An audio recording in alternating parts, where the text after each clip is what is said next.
Hey guys, welcome back to my channel. I'm finally sitting down to film the long promised, hopefully highly anticipated powder foundation video.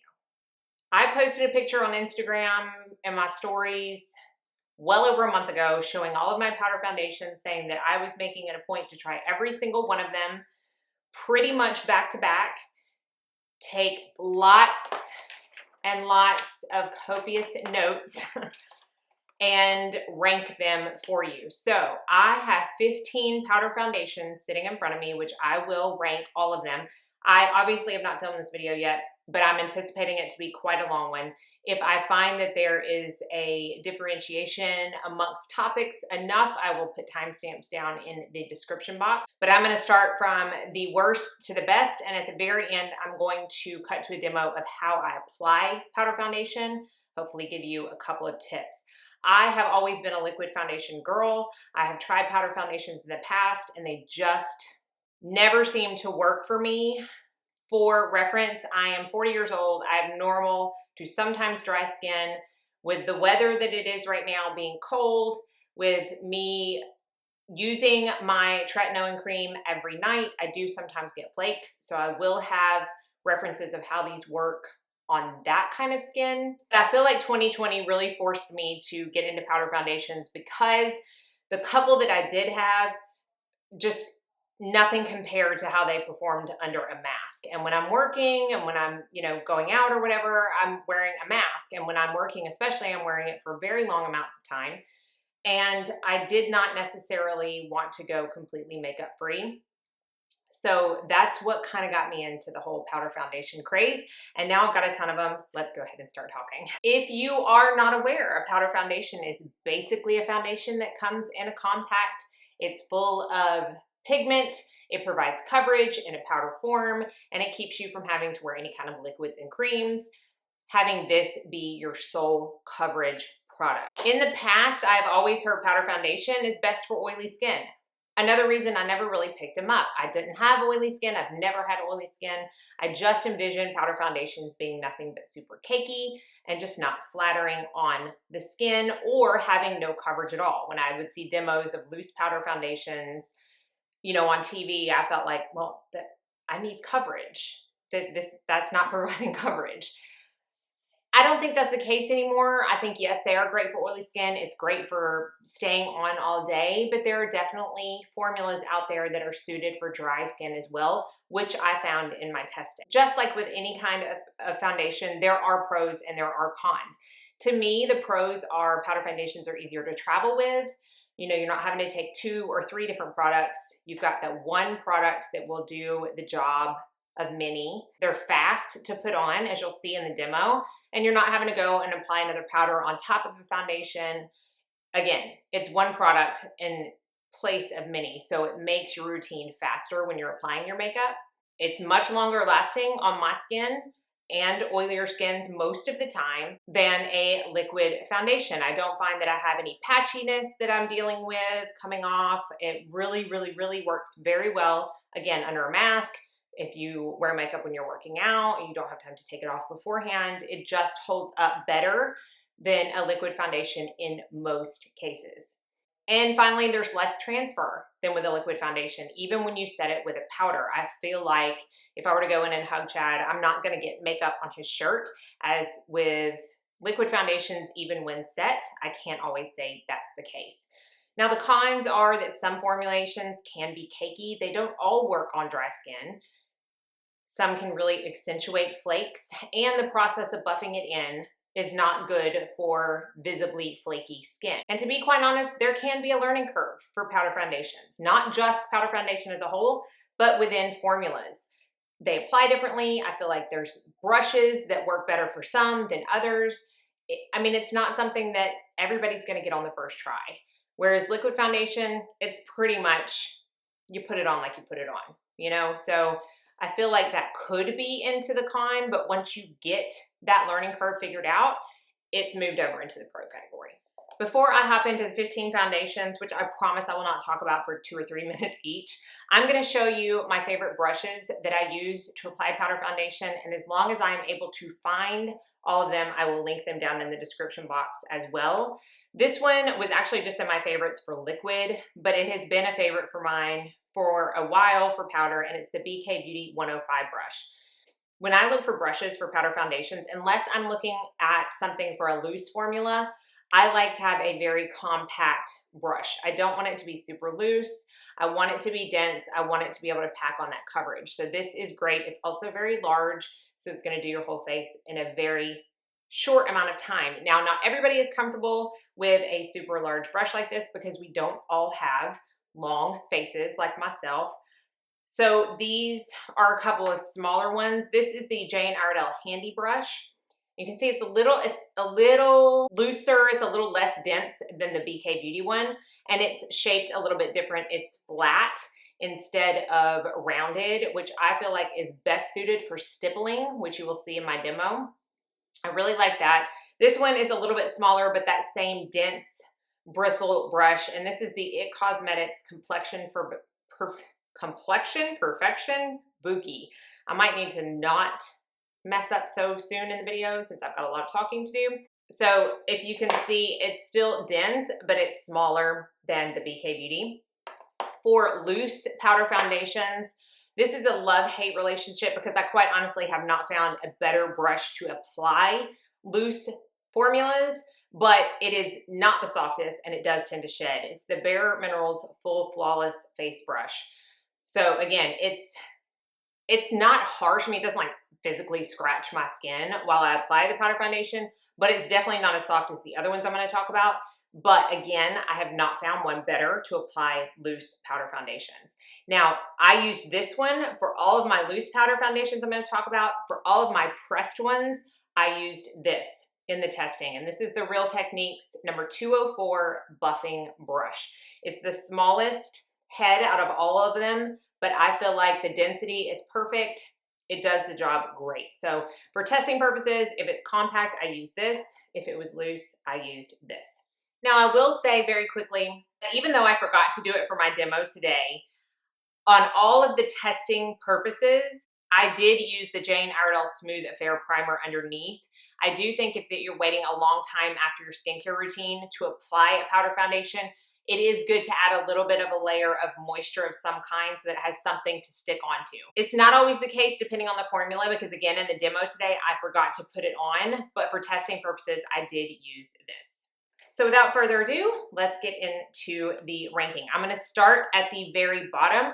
I'm gonna tell you on the screen how much it is, how much product comes in it, and then I will verbally tell you whether or not it has talc in it. I feel like a lot of people are very adamant about having talc-free products, and that's fine. I'm not someone who is like that, so you know, me saying I love something is not based on whether it has talc in it, but because I do know it's important to so many, I will tell you whether or not it has talc in the formula, and I will also tell you how many shades it comes in. So let's go ahead and start.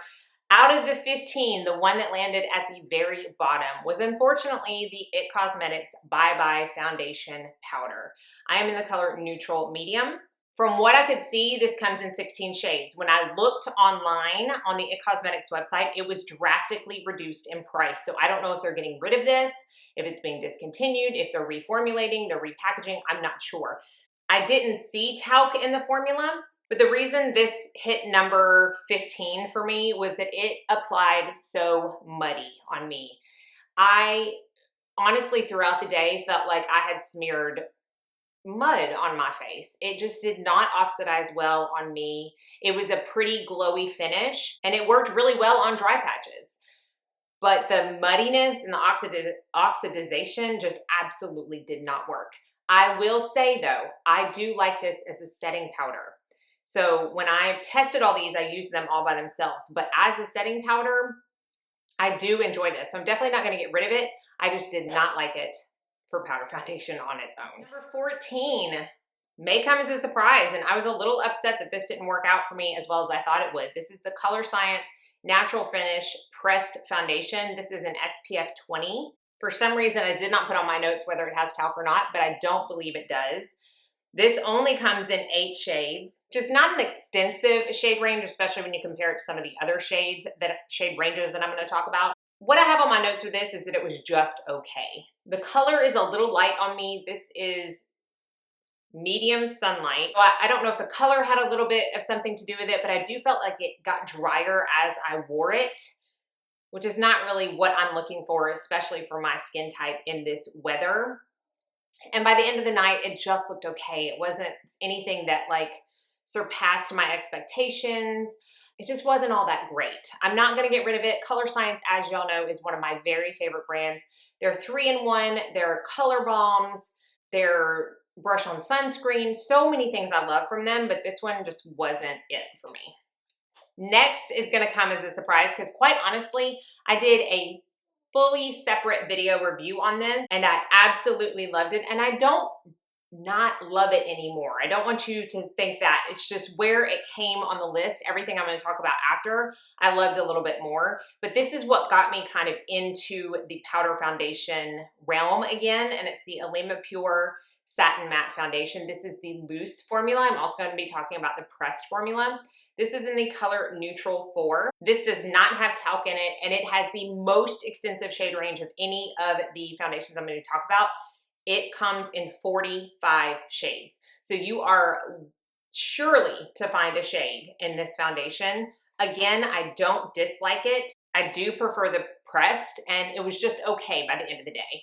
It was luminous, like super luminous. So if you're someone that doesn't like a glowy finish, this might not be for you. I do like this on top of other foundations as a setting powder, and I still like it by itself. It just is where, this is just where it fell on my list. The next one I'm going to talk about is brand new to me, and it's the Lancome Dual Finish Powder Foundation. This does have talc. It comes in 22 shades.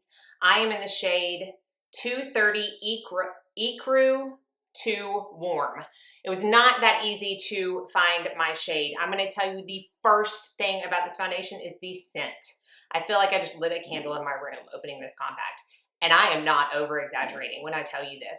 This scent lingered on my face for half of the day. It is I've never smelled a powder that was this highly scented. You are averse to fragrance in your makeup, don't buy this.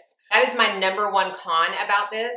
It does have a nice luminous finish, at least it did on me, and I found that it touched up nicely. Now this is a formula that's meant to be used wet or dry. I have tried it both ways. I didn't love it wet. I found that it worked better dry. It did get a little bit cakey on the nose, so that and the fragrance was what put it where it is on my list because it's very, very, very strong. Not horrible, but not the best. This next one could have been tied with the Lancome. In fact, I feel like the Lancome looked a little bit better on the face, but the fragrance just took it down a notch. This is the L'Oreal Age Perfect Creamy Powder Foundation. This comes in 16 shades and it does contain talc. I got the shade 315 Natural Buff. I used this in an Instagram Get Ready With Me video, and I remember when I was going through those videos to post them on my stories, I'm like, holy cow, this looked orange. And this is a very warm color, and I do feel like the first half of the day looked a little too warm and orange on my skin. It evened out after that, but it still just wasn't quite right. Now, as far as the formula goes, it was a little cakey. Not just on my nose, but really on the whole entire center of my face. It just didn't sit as well as the ones that I'm going to talk about following this.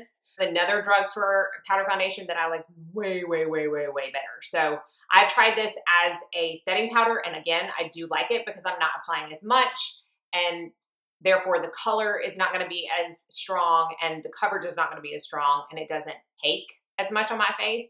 So again, it's great as a setting powder, but it was just a no-go for me as far as powder foundation. The next one is another loose powder, and this is the Bare Minerals Original Loose Powder. This is their jumbo holiday packaging. I'm in the color Medium Beige 12.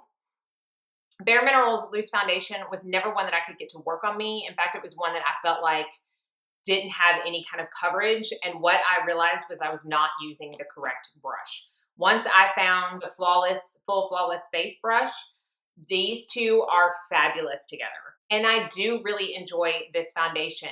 The reason it's where it is on my list is because I felt like as the day went on, it lost a bit of its coverage. It kind of faded away on me, which the amount of time that I wear a foundation, that's just not what I'm looking for. I need something that's going to stay as long as I can get it to stay and not lose its coverage. So the redness on my cheeks started peeking through midday, and by the end of the day, I felt like it had lost about half of its coverage.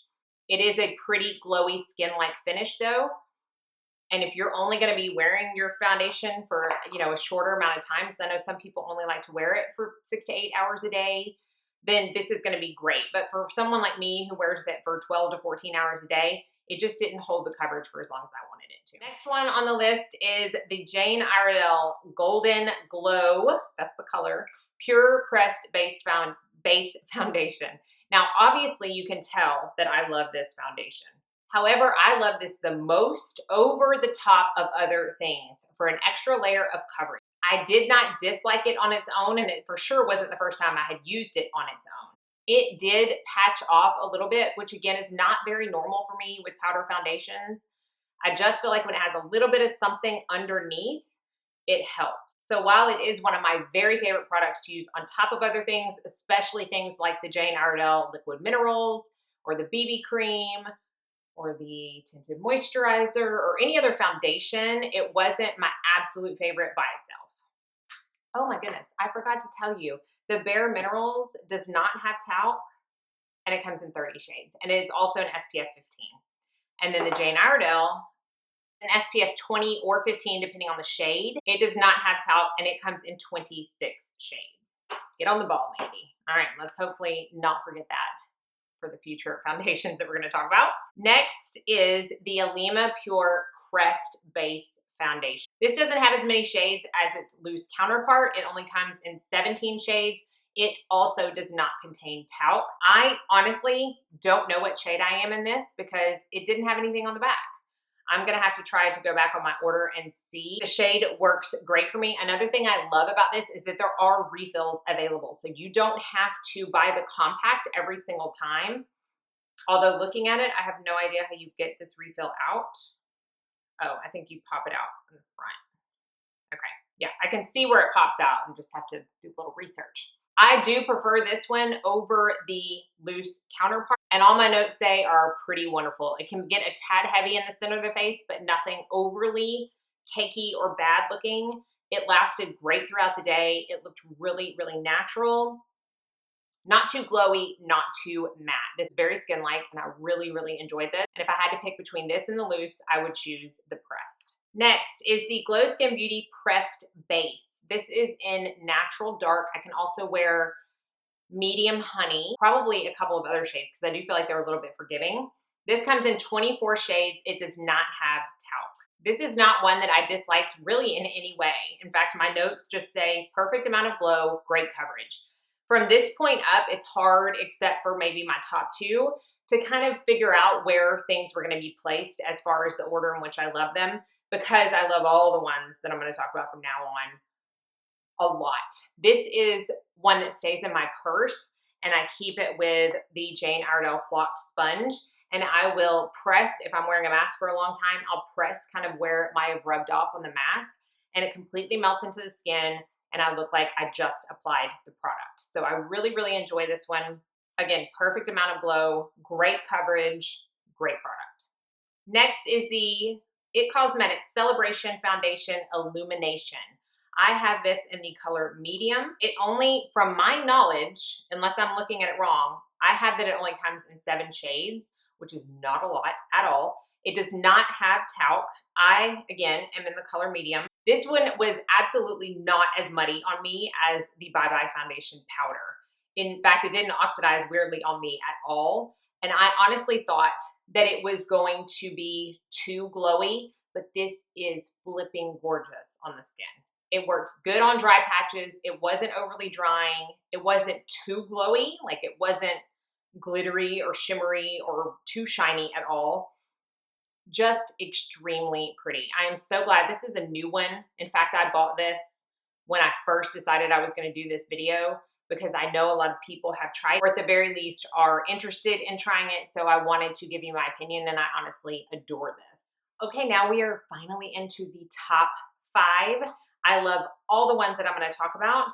To start out, I'm going to talk about the Laura Geller Baked Balance and Brighten Color Correcting Foundation. I am in the shade medium. Every time I talked about a powder foundation, someone always said, you need to try the Laura Geller. You need to try the Laura Geller. And quite honestly, this is old school powder foundation. I feel like it's been around a long time, and I don't know what calls me not to use it. I've had compacts like this in the past. I always use them as setting powder. I never used it as powder foundation. This comes in 8 shades, which again, a very limited amount of shade range. It does have talc. Again, this is the color medium. And on my notes, I put, I didn't know how beautiful this is, or I would have used it a long time ago. It's just gorgeous. It looks like skin. It did oxidize a tad darker on me, but it normalized after about an hour, and it just looked phenomenal on the skin. I would say this was maybe a little less coverage than some of the other ones, but it still looked great, and it held its coverage throughout the day. Next is another new one. In fact, I believe it's pretty new to the market. This is the Urban Decay Stay Naked The Fix Powder Foundation. It comes in pretty gold packaging.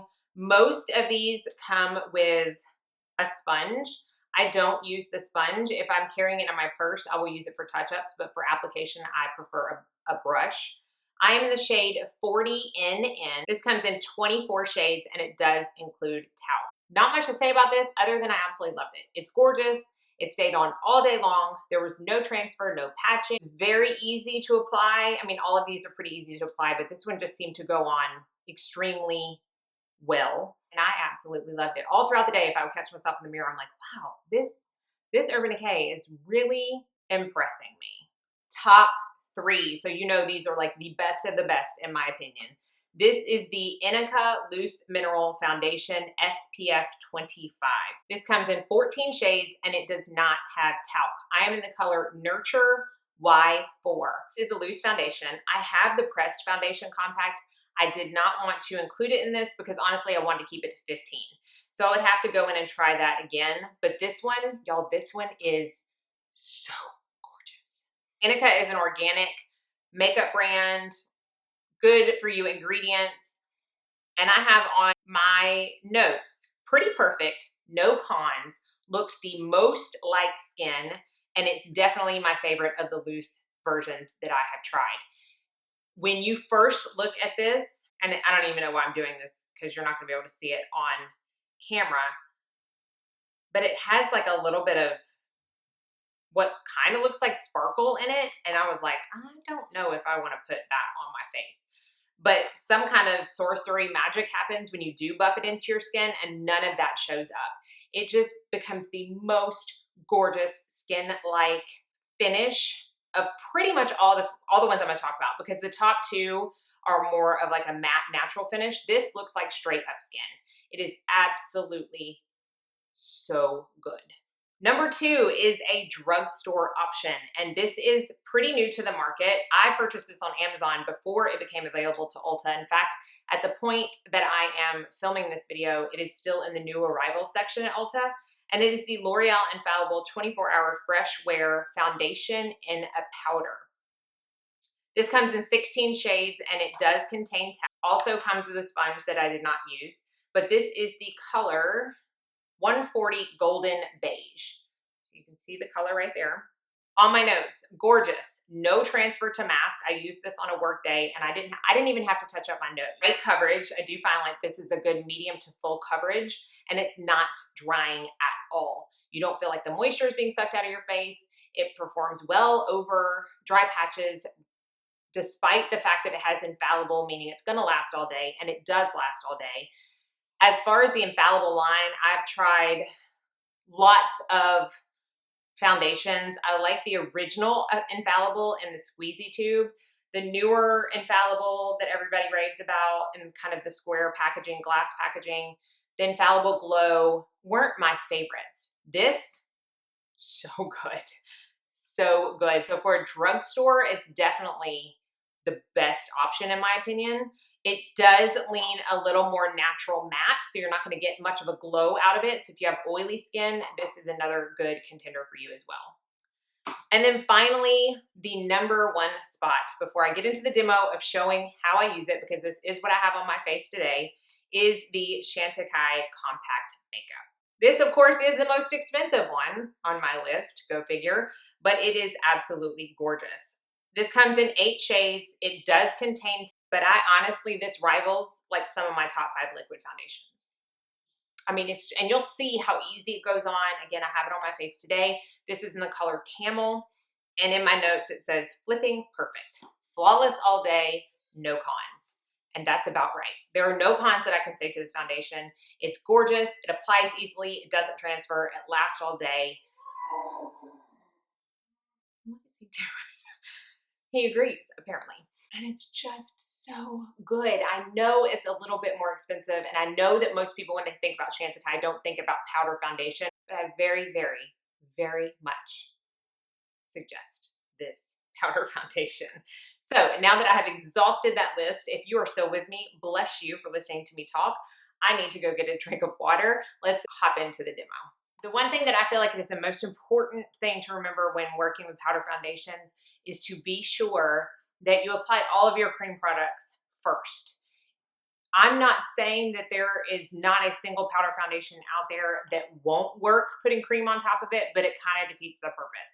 So I'm going to do my color corrector, my concealer, and then I am going to set it with powder before I go into the powder foundation application. So I'll speed through that real quick.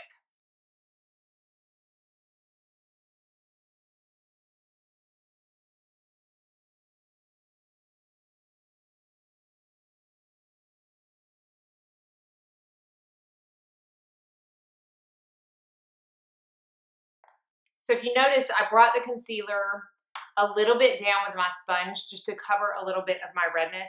This is the time that you want to do that. If you have blemishes, if you have higher amounts of redness in one area versus another, this is the time to cover it if you want a little bit more coverage in that area with any kind of cream or liquid concealer.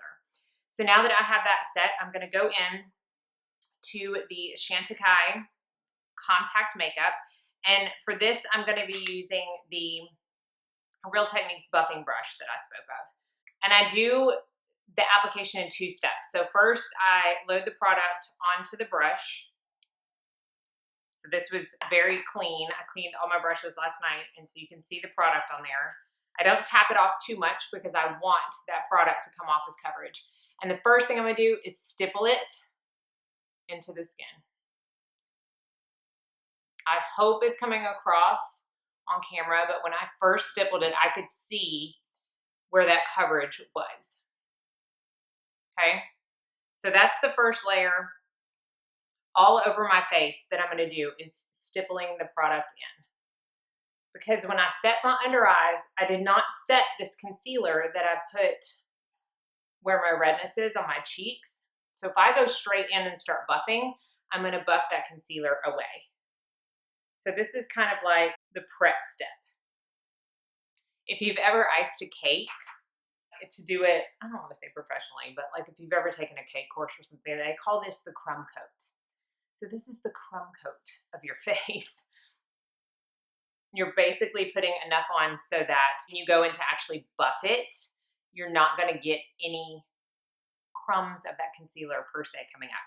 So now for the last step, I am going to put a little bit more on and then just buff it. So what that's going to do is it's going to add a little bit more product, but it's also going to help blend out that first coating of powder foundation. But that first stippling layer is what provided the coverage. And now you have your foundation on. That is how I apply powder foundation. So that is the final roundup of my powder foundation loves, not so loves, really don't like list. Hopefully you enjoyed this, gave you some insight. I will have everything linked down below. They are affiliate links. If you use them, they help me. If you don't choose to, that's okay too. Thank y'all so much for watching. Be sure to let me know if you have any questions and like and subscribe before you leave so you don't miss out on any future videos. I hope you're all staying happy, healthy, safe, and sane, and then most of all, you go out and have a very blessed